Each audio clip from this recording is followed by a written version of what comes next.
पाकिस्तान दे रहा इंडिया को धमकी, क्यों दे रहा, क्या आपको पता इसके बारे में? अगर नहीं पता तो सुनो। पाकिस्तान इंडिया को धमकी नहीं दे रहा, पाकिस्तान नहीं दे रहा, धमकी दे रहा है यूएसए। पाकिस्तान तो एक प्यादा है, राजा मालूम कौन है? राजा है डोनाल्ड ट्रंप।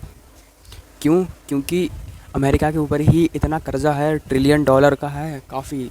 और लोगों से वो, आपने देखा होगा इंस्टाग्राम रील पर, जापान द्वारा, सऊदी अरब द्वारा काफ़ी देश हैं तो जो वो बिलियंस में बिटकॉइन में इन्वेस्ट कर रहे हैं। क्यों इन्वेस्ट कर रहे हैं, क्या आपको पता है इसके बारे में? तो पाकिस्तान यूएसए से क्यों गया? और पाकिस्तान ने इंडिया को मालूम क्या धमकी दी कि मैं न्यूक्लियर बॉम्ब फोड़ने की कोशिश कर सकता हूँ यूएसए में बैठे बैठे।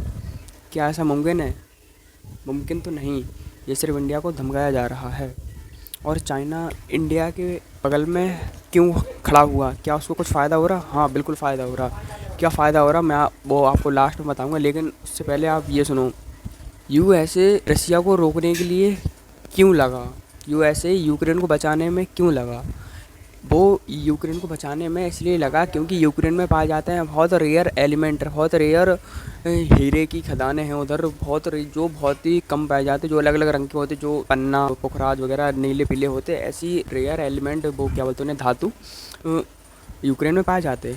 तो इसीलिए उससे फ़ायदा यूएसए को हो रहा, क्योंकि यूएसए मतलब मिलियंस में बिलियंस में बिकेंगे। और तो फ़ायदा तो सीधा सीधा यूएसए को होगा। क्यों होगा? क्योंकि एक ट्रीटी साइन हुई थी यूक्रेन, और ट्रीटी साइन होने से पहले रसिया से बात हो रही थी यूक्रेन की।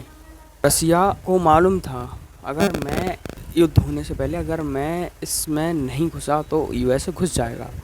यूएसए को भी ये बात मालूम थी, तो पहले यूएसए ने डील साइन करी। तो उसके बाद जो यूक्रेन के प्रेसिडेंट थे वो नेता एकदम बन गया कि भाई मेरे बैकग्राउंड में सुपर पावर है यूएसए की। तो कुछ पार्ट उसका बहुत समय पहले, जब ये रसिया की युद्ध वगैरह हो रहे थे, जब 100-200 साल पहले, तो यूक्रेन का छोटा सा पार्ट रसिया का था पहले। तो अब यूक्रेन का हो चुका है अभी प्रेजेंट में, मतलब है। पास्ट में वो रसिया का था, ठीक है। तब मिनरल की इतनी खोज नहीं होती थी, वो तो अभी 1950 के बाद से होने फिर उसके बाद रसिया ने कहा कि जो जितना हिस्सा है वो मुझे दे दो, मतलब ऐसे जैसे मतलब जो सॉफ्ट धमकी होती है वो देकर, ठीक है। तो धमकी दी, लेकिन यूक्रेन नहीं माने। यूक्रेन तो बोला भाई मेरे पीछे तो सुपर पावर है, अमेरिका है, भाई नहीं मानेगा। फिर युद्ध भिड़ गया। फिर यूएस एकदम से पीछे चढ़ गया भाई। मॉस्को से धमकी आने लगी यूएसए की, अगर तुम भी इसी में आए तो तुम्हारी भी ऐसी तैसी हो जाएगी। तो यूएसए तो मतलब हट गया, डर गया वो। फिर उसके बाद जब यूएसए में इलेक्शन हुए, फिर उसके बाद जब अभी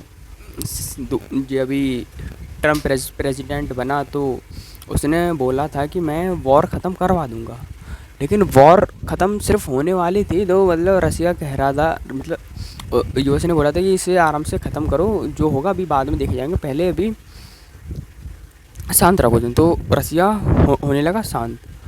फिर बात हुई थी यूक्रेन की। यूक्रेन ने यूएसए से बोल दिया कि तुमने ऐसा ऐसा बोला, तो यूक्रेन ने रसिया से बोला प्रेसिडेंट को कि ये तो पिक्चर में तो रसिया तो हमला करेगा ही करेगा। जैसे आपने देखा होगा कि चाइना पर 90 डेज़ का टैरिफ लगा है, मतलब 90 डेज रोका गया, तो ऐसे ही रसिया ने यूक्रेन में युद्ध के लिए रोक दिया, ऐसे ही सेम टू सेम, ठीक है।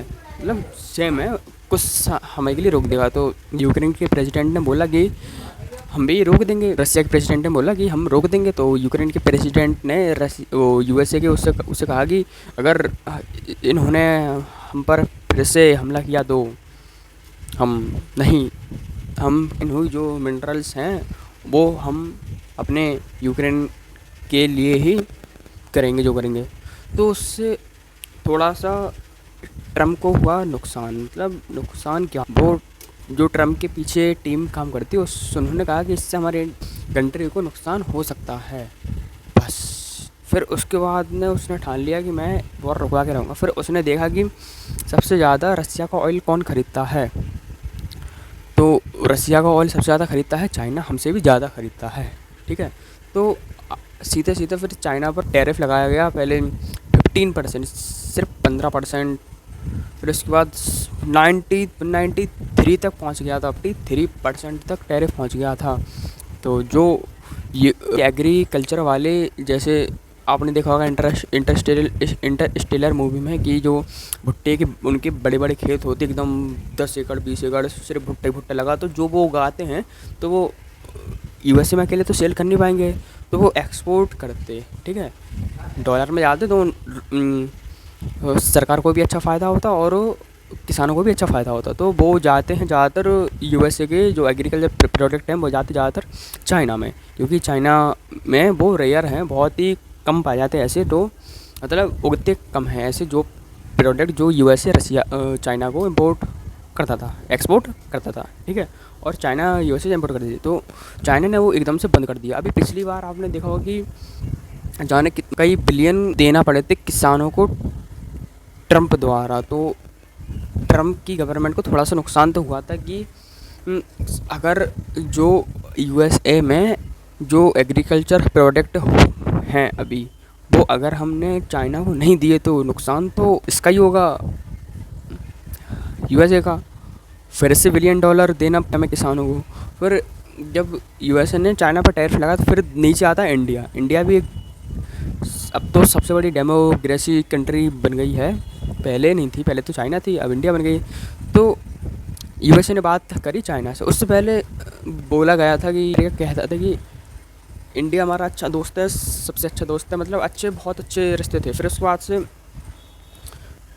कई चीज़ों पर टैरिफ लगाता इंडिया पर, मतलब पहले टैरिफ लगता था थोड़ा बड़ा, जैसे 10-12% किसी चीज़ों पर, ठीक है।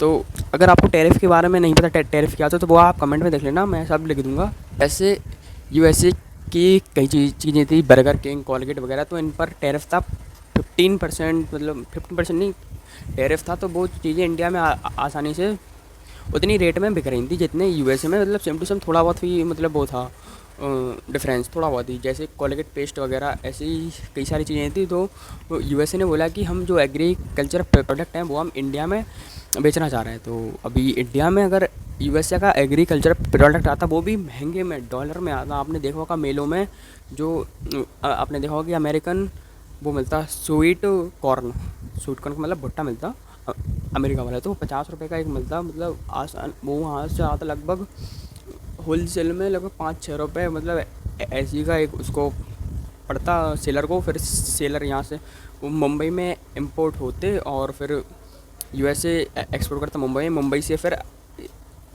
आसपास जगह जाते हैं, ठीक है। तो वो थोड़े से महंगे पड़ते, और फिर वो कई सारी चीज़ें, छाछ वाछ, दूध वूध, जो इंडिया में पहले से थे, अमूल वगैरह आपने मदर डेयरी के देखे होंगे, तो इन सबको भाई बहुत ज़्यादा नुकसान होता अभी। मतलब अगर यूएसए के डेयरी प्रोडक्ट वगैरह अगर इंडिया में आ जाते हैं, तो इसी वजह से इंडिया ने मना कर दिया, नहीं नहीं नहीं, हम अगर आप लगाओगे तो इन पर हम 50% का टैरिफ लगाएंगे, आप भेजो, हम टैरिफ 50% लगा कर भेजेंगे। मतलब जैसे इंडिया की, मतलब यहाँ पे अमूल की छाछ बिक रही है 15 रुपये की, तो वो जैसे अमेरिका का प्रोडक्ट है तो वो बिकेगी यहाँ पे 30 से 35 रुपये की। तो लोग 30 से 35 रुपये की क्यों खरीदेगा, जब उसे अपने भारत में ही इतनी अच्छी क्वालिटी, मतलब अमूल का तो आपने नाम सुना होगा, मदर डेयरी का भी सुना होगा, अब तो काफ़ी सारी वो हैं ब्रांड, लेकिन जब 15 रुपये की मिल रही तो इंसान 35 रुपये की क्यों ही खरीदेगा। तो फिर इससे यूएसए को हो रहा था नुकसान। तो यूएसए ने चाइना पर 90 डेज़ का टैरिफ रोक दिया। क्यों रोक दिया? क्योंकि उसका प्रोडक्ट नहीं बेचता। अभी मैं बताऊंगा रसिया और इंडिया के बीच रिश्ते, और साथ में कुछ अलग बातें हैं, वो मैं अगली वीडियो में बताऊंगा।